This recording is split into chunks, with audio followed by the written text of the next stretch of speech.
நன்றி. First thing வந்து நான் சொல்லணும்னா கௌஷிக் சார் தான். அவர் ஆக்சுவலி எனக்கு 5ஆம் வேதம் மூலியமாக தான் எனக்கு பழக்கம். நம்ம இண்டஸ்ட்ரியில் வந்து நிறைய நம்ம வேலை பார்த்துருப்போம். பட் அந்த வேலையில் வந்து யாராவது ஒருத்தர் கைப்பிடிச்சி தூக்கி வரணும்னு சொல்லி நம்ம நினச்சிட்டு இருப்போம். அப்படிப்பட்டவர் தான் அவர். Very good hearted. அதாவது எனக்கு வார்த்தைகள் வரல அவரை பற்றி சொல்றது. அவ்வளோ நல்ல ஒரு மனிதர் கௌஷிக் சார். அதாவது ஏதாவது ஸ்கிரிப்டில் வந்து இது மாதிரி ஏதாவது பிரச்சனை அது மாதிரி ஏதாவது தோணுச்சுன்னா அவர்கிட்ட தான் போய் கேட்பேன். கேட்கும்போது ஒன்றுமே சாதாரணமாக வந்து ரெடி பண்ணிட்டு போயிடுவார். இவ்வளோ தான் அப்படின்னு சொல்லிட்டு அது வந்து ஜஸ்ட் சும்மா வராது. அவர் இத்தனை வருஷமாக அவர் சினி ஃபீல்டில் சினிமாவுக்காக அவர் இருந்து எத்தனையோ மேடைகள், எத்தனையோ மேடை நாடகங்கள், அதுக்கப்புறம் நாடகம், சினிமா, டைரக்ஷன் எல்லாத்துலேயுமே அவர் இருந்துட்டு இருக்கார். இப்போவும் ஏன்னா அடுத்து ஒன்று பண்ணுற பிளான் பண்ணிட்டு இருக்காரு, சொல்ல மாட்டேன் சார். ரொம்ப ரொம்ப தேங்க்யூ சார்.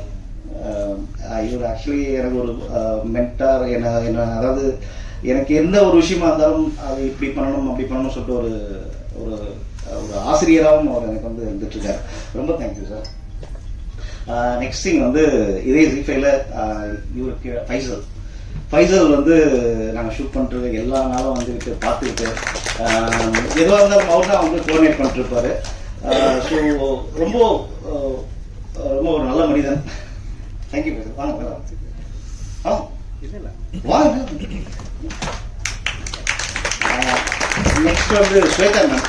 அவங்க தான் வந்து இந்த அரேஞ்ச்மெண்ட்ஸ் பண்ணது, அப்புறம் பப்ளிசிட்டி நடந்துட்டு இருக்கு எல்லாத்துக்கும் காரணம் வந்து அவங்க ஒரு பார்ட். அவங்க ப்ளீஸ் மேம். நெக்ஸ்ட் சிஜு சார் இங்கே இல்லை. பட் வந்து சிஜு சாருக்கு ரொம்ப தேங்க்ஸ் சொல்லிக்கிறேன் நான். ஏன்னா கௌஷிக் சார் சொன்ன உடனே அவருமே வந்து ஓகே சொல்றதுன்றது பெரிய விஷயமா இருந்தது ஒரு டிஃபரெண்ட்ன்றதுக்கு. ரொம்ப தேங்க்யூ சார். நெக்ஸ்ட் எங்கள் ப்ரொடியூசர் சார் வந்து என்னன்னா, நாங்கள் 5ஆம் வேதம் முடிச்சதுக்கப்புறம் கௌஷிக் சார் வந்து ஒரு ப்ரொடியூசர் இருக்காரு, நீங்கள் போய் கதை சொல்லுங்க அப்படின்னு சொல்லியிருந்தார். ஸோ நாங்கள் இந்த கதைக்கு முன்னாடி பல மாசமா வந்து நானும் சிங்காரவேல் சார் வந்து அடிக்கடி மீட் பண்ணி பேசிட்டே இருப்போம்.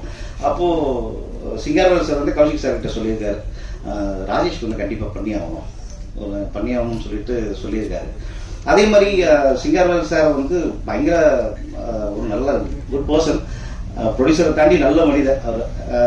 அப்போது திடீர்னு ஒரு நாள் எழுச்சூர் அரவிந்த் சார் ஒரு லைன் சொல்ல, கௌஷிக் சார் வந்து எனக்கு மதியம் ஒரு 1:30 மணிக்கு கால் பண்ணி ராஜேஷ் இந்த மாதிரி ஒரு லைன் வந்து ஓகே ஆயிடுச்சு, நீங்கள் தான் டைரக்டர் ஓகேவான்னு கேட்டார்.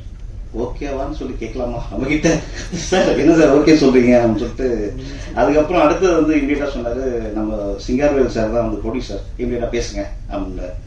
ஸோ அது எல்லாமே அது ஒரே நாள்லயே வந்து அரேஞ்ச் ஆச்சு, டக்குன்னு. ஸோ அது எல்லாத்துக்கும் காரணம் கௌஷிக் சாரும், அதுக்கப்புறம் அதை அக்செப்ட் பண்ண சிங்காரவேலும் சாரும் தான். ரொம்ப தேங்க்யூ சார். அதுக்கப்புறம் சிங்கமொழி அண்ணன் வந்து ஃபர்ஸ்ட் டைம் வந்து நான் கதை சொல்றதுக்காக போறோம். கதை இப்போ வந்து எழுச்சூர் அரவிந்த் சார் வந்தாரு.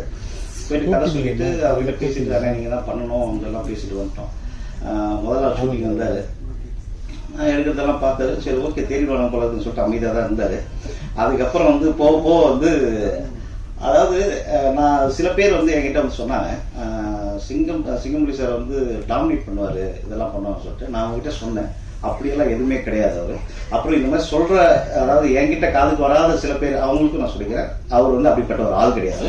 அவர் வந்து ரொம்ப அதாவது என்ன கண்டென்ட் எதுக்காக பண்ணிருக்காரோ அதுக்காகவே மெனக்கார ஒரு ஆள் அவர். அதே மாதிரி அந்த டீமும் சரி யாருமே வந்து புண்படுத்தாம அது ரொம்ப சூப்பரா பண்ற ஒரு ஆள். Thank you sir. நீங்க உங்க கூட நான் ஒர்க் பண்ணதுக்கு ரொம்ப தேங்க்யூ சார். அதுக்கப்புறம் ஐரா அகர்வால், நான் வந்து ஷூட் பண்ணிட்டு இருப்பேன், வெளில ஷாட் வேற ஏதாவது எடுத்துட்டு இருக்கும்போது ஐரா வருவாங்க வந்து, சார் எனக்கு இப்போ ஏதாவது ஷாட் இருக்கா சார்? இல்லம்மா நீ பைத்தியமா நீ உள்ள சுத்திட்டு இருக்கா, இப்போ நீ ஷாட் இல்லாம ஓகே சார் அப்படின்னு சொல்லி போயிட்டே இருப்பான். நான் பாட்டு நான் ஷாக்கே நின்றுட்டு இருப்பேன். அப்புறம் அவங்க பாட்டு போயிட்டு உள்ள போயிட்டு வேலை பார்த்துட்டு இருப்பாங்க. அதே மாதிரி இந்த ஃபேமிலி வந்து நாங்கள் வெளில மழை வந்துருமா சொல்லிட்டு நானும் கங்கா வந்து போராட்டு ஒன்று பண்ணிட்டு இருப்போம். வேறு ப்ரொடியூசர் வேறு ஐயோ மழை வந்துடும் என்ன ஆயிடுச்சான்னு இல்லை பார்த்துக்கலாம் விடு அப்படின்னு சொல்லிட்டு இருப்பாரு ப்ரொடியூசரும். பட் நாங்கள் வெளில பாட்டுன்னு நிறைய எடுத்துட்டு இருக்கும்போது இவங்க நிறைய பின்னாடி எடுத்துருக்காங்க. அது எப்போ தெரியுதுன்னா எனக்கு அப்புறமா தான் தெரியுது, ரீல்ஸ் யோவான்னு தனி ஷூட் பண்ணிட்டு இருக்காரு பின்னாடி. ஸோ ஒரு ஃப்ராடு ஃபேமிலியாக வந்து இந்த கதையில் பண்ணியிருக்காங்க, நல்லா பண்ணியிருக்காங்க, சிறப்பாக பண்ணியிருக்காங்க.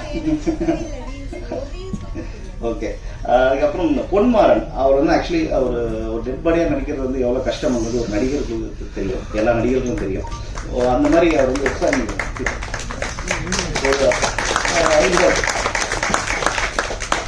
இந்த கதை ஃபுல்லாக வந்து காலையில் வருவார், வந்து அப்படியே எல்லாத்தையும் ரெடி ஆகிட்டு தலையில் கட்டு போட்டுக்கிட்டு கையில் கட்டிக்கிட்டு அப்படியே வந்து உட்காந்துருவார். அவர் ஒரு கண்ணாடி வேறு கொடுத்துருவோம். அந்த கண்ணாடியை வந்து ஆன்டி ரிஃப்ளெக்ஷன், ஸோ எதுவும் தெரியாது, உள்ள ஸ்டிக்கர் வேறு ஒட்டியிருப்போம். அதனால் வெளில என்ன நடக்குதுன்னு அவருக்கு தெரியாது. பாவம். Thank you sir. அப்புறம் அவர் ஒரு நாள் கேட்டார், லாஸ்ட் நாள் இப்போ முடிஞ்சு ஷூட் முடிஞ்சோடனே, சார் என்ன சார் எனக்கு கடைசி வரைக்கும் பேசவே இல்லையா சார் அப்படின்னாரு. சார் கண்டிப்பாக அடுத்த கதையில பேசிக்கலாம் அப்படின்னு.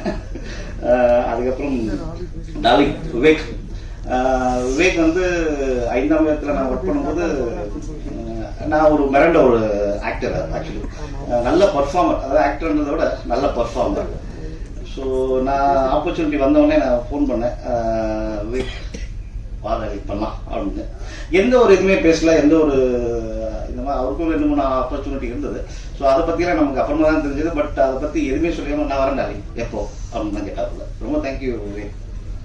அப்புறம் சபிதா ராய் மேடம், அவங்க ஆக்சுவலி அவங்களுக்கு கம்மி போர்ஷன் தான், பட் நல்ல போர்ஷன், ரிஜிஸ்டர் ஆகிற மாதிரி ஒரு போர்ஷன். அவர் கேட்ட உடனே அந்த டைம் வந்து ஆர்டிஸ்ட் எனக்கு இமீடியட்டாக தேவைப்பட்டது. அப்போது டக்குன்னு வந்து அவங்க சரி கேட்டு பார்ப்போம் சரி கேட்டு பார்க்கும்போது எந்த ஒரு ஆட்சியும் இல்லாமல் வந்து அதுக்கு ரொம்ப ரொம்ப தேங்க்ஸ். அதுக்கப்புறம் கங்கா கேமராமேன். கங்காவும் நான் அசோசியேட்டாக ஒர்க் பண்ணும்போது கங்காவும் அசோசியேட் கேமராமேன் ஒரு கன்னட படத்தில் ஒர்க் பண்ணிருக்கும்போது நான் சொன்னேன் கங்கா கிட்ட, மச்சி நான் ஆக்ஷன் கட் சொல்லும்போது நீ கேமராமேன்டான்னு பண்ணிட்டேன். அப்புறம் எம் ராஜேஷ் சார், அவருக்கு ரொம்ப தேங்க்யூ சார். எங்களை வந்து சிறப்பு இங்கே வந்ததுக்கு ரொம்ப தேங்க்ஸ். Thank you sir. அப்புறம் முத்துகணேஷ் சார், அவங்க இன்னைக்கு தான் நான் பார்க்குறேனே. ஆக்சுவலி எல்லாம் ஃபோன்லேயே தான் பேசிகிட்டு இருப்போம்.